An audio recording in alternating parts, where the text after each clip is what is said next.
يبلغن عندك الكبر أحدهما أو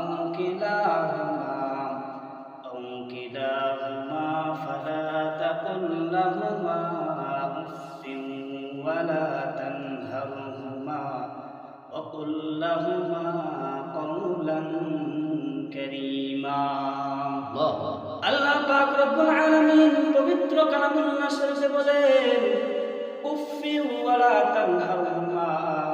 হো দুনিয়ার মানুষ, তোমার কারণে যদি তোমার মা বাবা উফ শব্দটা ব্যবহার করে, আমার আল্লাহ পাক রব্বুল আলামিন বলেন তোমার জন্য আমার জান্নাত হারাম হয়ে যাবে। সুবহানাল্লাহ। আর যদি তোমার প্রতি তোমার মা খুশি হয়ে সন্তুষ্ট থাকে, তাহলে আমার জান্নাত তোমার জন্য ওয়াজিব হয়ে যাবে। সুবহানাল্লাহ। আমার আল্লাহ পাক রব্বুল আলামিন আমাদেরকে কত নিয়ামত দান করেছেন, আমাদেরকে কত বড় পর্যায়ে আমার আল্লাহ পাক রব্বুল আলামিন নিয়েছেন। হযরত জিবরাইল আলাইহিস সালাতু ওয়াস সালাম একবার আমার আল্লাহ পাক রব্বুল আলামিনকে প্রশ্ন করলেন, আয় আল্লাহ, আমি তোমার বান্দার জান্নাতটা দেখতে চাই। আমার আল্লাহ পাক রব্বুল আলামিন বলেন, হে জিবরাইল, আমার বান্দার জান্নাত তুমি দেখে শেষ করতে পারবে না। জিবরাইল আলাইহিস সালাতু ওয়াস সালাম বলেন, আল্লাহ কি বলেন? আপনি তো আমাকে 600 ডানা দান করেছেন, একটা ডানা যদি একবার বাড়ি দিই 600 বছরের রাস্তা পার হয়ে যায়, তাহলে আমি দরকার হলেও 600 পাকা দিয়ে আমি তোমার বান্দার জান্নাতটুকু দেখব। আমার আল্লাহ বলেন পারবে না। জিবরাইল বলে, আল্লাহ দেখতে চাই। আমার আল্লাহ বলেন, আচ্ছা ঠিক আছে, যাও তুমি আমার বান্দার জান্নাতটুকু ঘুরে আসো।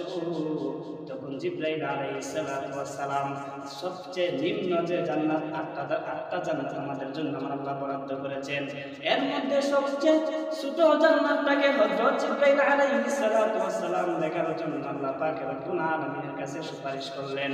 কারণ সব কিছুর দিক দিয়ে যদি অনেক কিছু জিনিস একসাথে চাহে, তাহলে আপনি মনে করেন যে আপনি কোনো পুরস্কারের মধ্যে যদি বলেন 4-5টা পুরস্কার যদি একসাথে থাকে, আপনি যদি সবচেয়ে ছোট যে পুরস্কারটা আছে এটা যদি আপনি অনুমান করতে পারেন, তাহলে আপনি বলতে পারবেন বড় পুরস্কারটা কিরকম হবে। এই জন্য হযরত জিবরাইল আলাইহিস সালাতু ওয়াস সালাম আল্লাহ পাক রব্বুল আলামিনকে বলেন, আল্লাহ তোমার বান্দার সবচাইতে ছোট জান্নাতটা দেখতে আমি চলবে, কারণ ছোটটা দেখলেই বাকি সবগুলো আন্দাজ আমি করে নিতে পারবো। আল্লাহ বলেন ঠিক আছে, যাও। হযরত জিবরাইল আলাইহিস সালাতু ওয়াস সালাম সবচেয়ে ছোট জান্নাতের দিকে রওনা হলেন। আকাশ দিয়ে উঠতেছে জান্নাতের পরীরা, তখন জান্নাতের হুরুল গিলমান যারা আছে, তখন তারা হযরত জিবরাইল আলাইহিস সালাতু ওয়াস সালামকে দেখে একটা মুস্কি হাসি দিলেন। কি হাসি? মুস্কি হাসি দিলেন। তখন ওই মুস্কি হাসিতে পুরাটা জান্নাত একবারে বিজলি চমকাইলেন। আমাদের দুনিয়ার মধ্যে যেরকম ভাবে বৃষ্টির দিন আসলে আসমান থেকে একটা বিজলি চমকায়, ঠিক এরকম ভাবে একটা বিজলি চমকাইলেন। হযরত জিবরাইল আলাইহিস সালাতু ওয়াস সালাম উড়তে উড়তে 500 বছর পর তখন একটা নদী পাইলেন। কি পাইলেন? একটা নদী পাইলেন। তখন হযরত জিবরাইল আলাইহিস সালাতু ওয়াস সালামের ক্লান্তি এসে গেলেন। তখন জিবরাইল আলাইহিস সালাতু ওয়াস সালাম এই নদীর পাড়ে গিয়ে বসলেন।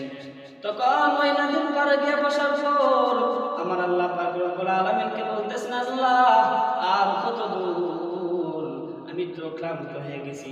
আমার আল্লাহ পাক রব্বুল আলামিন গায়বী আওয়াজে বলেন, হে জিবরাইল, তুমি মাত্র 500 বছর ঘুরাছো, আরো 1500 বছর করলে তুমি আমার বান্দার জান্নাতটাকে শেষ করতে পারবা। জিবরাইল বলেন, আল্লাহ আমি আর পারবো না, কারণ আমার ক্লান্তি এসে গেছে, আমি এত 500 বছর ঘুরার পর তোমার জান্নাতটাকে শেষ করতে পারি নাই। তখন জিবরাইল আলাইহিস সালাতু ওয়াস সালাম আল্লাহ পাক রব্বুল আলামিনের দরবারে ফিরে আসলেন। তখন আমার আল্লাহ বললেন, হে জিবরাইল, তুমি কি আমার বান্দার জান্নাতটুকু শেষ করতে পারছো? তখন জিবরাইল আলাইহিস সালাতু ওয়াস সালাম বললেন, আয় আল্লাহ তাআলা, তোমার বান্দার জন্য, তোমার এই ছোট ছোট বান্দার জন্য তুমি এত বড় জান্নাত ভর্তি বানাইছো। কি বানাইছো? ভর্তি বানাইছো। আমার আল্লাহ পাক রব্বুল আলামিন এই কথা শোনার পর হযরত জিবরাইল আলাইহিস সালাতু ওয়াস সালামকে একটা ধমক মারলেন। হে জিবরাইল, এ কি বলো তুমি? আমার বান্দার বিরুদ্ধে তুমি আরেকটা কথা বলবা না। জিবরাইল আলাইহিস সালাতু ওয়াস সালাম আল্লাহ আলাইহিস সালামের শরীরে কম্পন সৃষ্টি হয়ে গেলেন। কি সৃষ্টি? কম্পন। যেরকম ভাবে শীতের দিনে আমরা কাঁপতে থাকি, বুড়া বুড়া বৃদ্ধ লোক যেরকম ভাবে কাঁপতে থাকে, ঠিক তেরকম ভাবে হযরত জিবরাইল আলাইহিস সালাম কাঁপতে রইলেন। তখন হযরত জিবরাইলকে আমার আল্লাহ পাক রব্বুল আলামিন বান্দার মধ্যে সুযোগ দেখাইলেন। আল্লাহ পাক রব্বুল আলামিন বললেন, হে জিবরাইল যাও, তুমি মদিনাতুল মুনাওয়ারার মধ্যে যাও, মসজিদে নববীর মধ্যে শেষ প্রহরে প্রথম কাতারের এক কোণা দিয়ে তুমি বসে থাকবা। জিবরাইল আলাইহিস সালাম আল্লাহর হুকুমে মসজিদে নববীর মধ্যে গেলেন, এক কোণা দিয়ে গিয়ে বসে রইলেন। তখন দেখে একটা বৃদ্ধ লোক লাঠি বর করে করে মসজিদে নববীর দিকে আসছেন। কিসের দিকে? মসজিদে নববীর দিকে আসতেছেন। তখন জিবরাইল আলাইহিস সালাম ওই লোকটাকে দেখতেছেন যে বৃদ্ধ লোকটা শেষ রাতে তাহাজ্জুদের সময় লাঠি বর করে মসজিদের দিকে আসতেছেন। তখন এসে দেখলো একটি লোক ওই কোণার মধ্যে বসে রয়েছে। হযরত জিবরাইল আলাইহিস সালামকে দেখলো। তখন জিবরাইল আলাইহিস সালাম ওই লোকটিকে ফলো করতেছিলেন। দেখেন ওই বৃদ্ধ লোকটি কি করতেছেন। তখন হযরত জিবরাইল আলাইহিস সালাম দেখে ওই লোকটা লাঠিটা তোয়া 2 রাকাত নামাজ পড়লেন, দোয়া কালাম করলেন, নবীর উপর দুরূদ ইস্তেগফার করলেন। তারপর ফজর আযান হলো, নামাজগুলো শেষ করলেন। নামাজের পর সব লোক মসজিদে নববীর থেকে বের হয়ে গেলেন। এই লোকটা সূরা ইয়াসিন তেলাওয়াত করলো। তেলাওয়াতের পর লোকটি যখন চলে যাবে, তখন জিবরাইল আলাইহিস সালাম ওই লোকটাকে গিয়ে প্রশ্ন করলেন, হ্যাঁ ভাই, আমি আপনাকে একটা প্রশ্ন করতে চাই। বলে, হ্যাঁ ভাই বলো। তখন জিবরাইল আলাইহিস সালাম ওই বৃদ্ধ লোকটিকে বলতেছে, বাবা আপনি কি এখন বলতে পারবেন হযরত জিবরাইল আলাইহিস সালাম কোথায় আছে? তখন ওই বৃদ্ধ লোকটি বলেন, বাবা আমাকে একটু সময় দিতে হবে। বলে, ঠিক আছে আপনাকে সময় দিলাম। ওই বৃদ্ধ লোকটি বসলেন। বসার পর 1 সেকেন্ড কাশফের মধ্যে গেলেন। কাশফ চিনেননি? আমাদের দেশের মধ্যে গণক আছে না, গণক আছে। অনেকে গণনা করে বলতে পারে যে আপনার ভবিষ্যৎ কি হবে। এটা কিন্তু কুফরি। এটা কি? যারা গণনা করে বলে এটা কুফরি করে। তখন ওই লোকটি কাশফের মধ্যে চলে গেলেন। গণকের আন্দাজে কাশফের মধ্যে চলে গেলেন। মাত্র 1 মিনিট প্রথম কাশফের মধ্যে গেলেন। 1 মিনিট থাকার পর 1 মিনিট পরে চোখটা খুললেন। খোলার পর হযরত জিবরাইল আলাইহিস সালামকে বলতেছেন, হ্যাঁ ভাই, আমি তো আল্লাহ পাক রব্বুল আলামিনের 7 আসমান 7 জমিন ঘুরে আসলাম, কোথাও জিবরাইল আলাইহিস সালামকে পাইলাম না। এবার আরেকবার কাশফের মধ্যে গেলেন। 1 মিনিট কাশফের মধ্যে থাকার পর ওই বৃদ্ধ লোকটি বলতেছে, ভাই আমি তো আল্লাহ পাক রব্বুল আলামিনের আরশ কুরসি লৌহ কলম যা কিছু আছে সব কিছু ঘুরে আসলাম, কোথাও হযরত জিবরাইল আলাইহিস সালামকে পাইলাম না।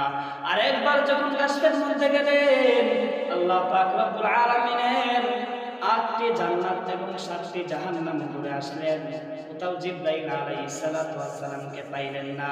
তখন ওই লোকটি বলতেছে, ভাই আমি 3 মিনিটে, কয় মিনিটে? 3 মিনিটে আল্লাহ পাক রব্বুল আলামিনের আরশ কুরসি লৌহ কলম 7 আসমান 7 জমিন 8টি জান্নাত 7টি জাহান্নাম ঘুরে আসলাম মাত্র 3 মিনিটে। হযরত জিবরাইল আলাইহিস সালামকে কোথাও পাইলাম না। এখন হয়তো আপনি জিবরাইল না, হয়তো আমি জিবরাইল। সুবহানাল্লাহ। কি বুঝলেন? আমাদের মধ্যে আল্লাহ তাআলা এমন শক্তি দিয়েছেন, হযরত জিবরাইল আলাইহিস সালামকে যে শক্তি আল্লাহ পাক দান করেন নাই, আবার হযরত জিবরাইলকে যে শক্তি দান করেছেন, আমাদের মধ্যে আল্লাহ তাআলা এই শক্তি দান করেন নাই। এই জন্য কাউকে কেউ ছোট করব না। আল্লাহ রাসূল সাল্লাল্লাহু আলাইহি ওয়াসাল্লাম এক হাদিসের মধ্যে বলেন, মান তাওয়াদা লিল্লাহ রাফা'াহু আল্লাহ, মান তাওয়াদা লিল্লাহ রাফা'াহু আল্লাহ। হে মানুষ, তোমরা নিজেকে নিজে বিনয়ী মনে করো, তোমরা নিজেকে নিজে ছোট মনে করো, কারণ তোমার এক ভাইকে তুমি ছোট মনে করলা,